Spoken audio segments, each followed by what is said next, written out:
Crikey! This is one of the craziest men around, Steve. You're crazy. Steve Irwin. Yeah, g'day. Steve Irwin. Well, you know Terri what Irwin. helps is my dad had the front part of my brain cut out when I was young, so that fear factor's kind of been eliminated. I mean, just hearing that with that music, scary. I wouldn't get within 100 yards of a rattlesnake. Mojave rattlers particularly, mate, they've got a very notorious reputation of bite first, ask questions later, and that was just a really placid snake, and it just goes to show you how each snake is an individual, just like us people, you know, quiet ones, aggro ones, long ones, tall ones, fat ones, skinny ones. And when they talk about a venomous snake, not all venom is necessarily lethal venom, right? That's right, mate. You've got venom that can hurt you, venom that can maim you, and venom that will kill you. Well, what percentage of, let's say, venomous snakes can kill you?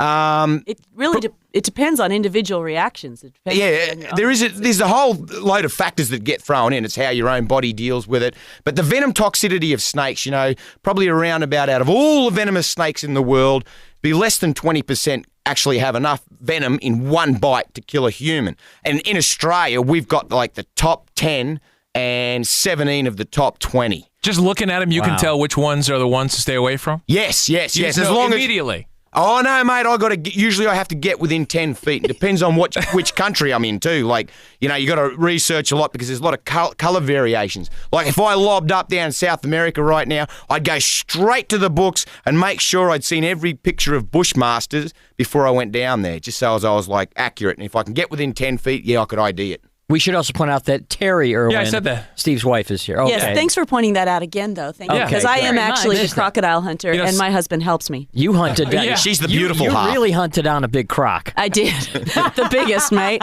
Wrestled it to the ground and took it home to meet my parents. How did you guys meet? Because you're from the United States, right? Yeah, I'm from Oregon. I'm a normal person. Normal person, as opposed to an Australian. I beg to differ. Australian wild man. I mean, I met this guy at Australia Zoo when I was an innocent tourist going to Australia, and I thought, I have never met anybody like this in my life. He's unbelievable. Did he use the line, hey, let me show you this, honey? Well, Have a look at this little beauty. he did actually. And He it was had in with scales. he was in with a huge crocodile and showing everybody about the crocodile. And the way he talked about catching crocs, jumping out of the boat, grabbing them around the neck, restraining them, flipping into the boat. Of course, he saves crocs. He doesn't hurt them.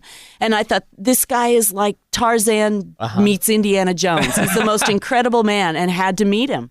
He's just awesome. Of course, he wasn't the crocodile hunter then. He was merely Steve Irwin. Yeah. And when Steve met you, was it love at first sight? Absolutely, mate. Yeah. And still going strong, too. We've been married 10 years now, and the secret to my success, though, with our married life is she can't understand much of what I'm saying. That's true.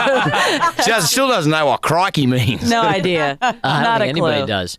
Do you do that thing? You know, I've heard that one of the ways that people deal with snakes will try to make themselves somewhat impervious to the venom is they'll actually Inject themselves. inflict themselves with snake venom. Do you have to do that? Have you done that? Oh, absolutely not, mate. I have never been bitten by a venomous snake. I never take anti-venom or anti-venin with me. I've been bitten by more snakes than you could poke a stick at, but not a venomous snake. And I take great pride in that, and it's because of my dad. He was the legend. He was ahead of his time, particularly with dealing with wild venomous snakes. And you know what it is? This gift that I've got is I love them. I dead set love them. So if I can get my hands on them and, you know, doing a rescue or trying to show the camera, you know, if I can avoid getting hit within the first 30 seconds, they settle down. They settle right down. You are like a rock star when you walk into a room. People just go crazy when they see the Crocodile Hunter. Are you surprised by the reaction when you came to the States for the first time? Yes. When I came to the States for the first time after our documentaries hit the ground over here, I was shocked. It took a long time for me to get over it. I couldn't believe it. You know, people coming on the street. I was in Florida. I was in Florida working at Eglin Air Force Base, and I just wanted to go to the supermarket and buy some stuff. And as soon as I got in, the checkout chicks knew who I was, and then everyone in the rows knew who I was. Next thing, they're on their mobile phones. I'm like, panic attack, got to get out of here. So leave the groceries, leave my wife, I'm going. So I go out, And here's all these cars coming in. All these people in the supermarket be on the mobile phone. All these cars and these nearly accidents happening. I'm like, what have I done? You know?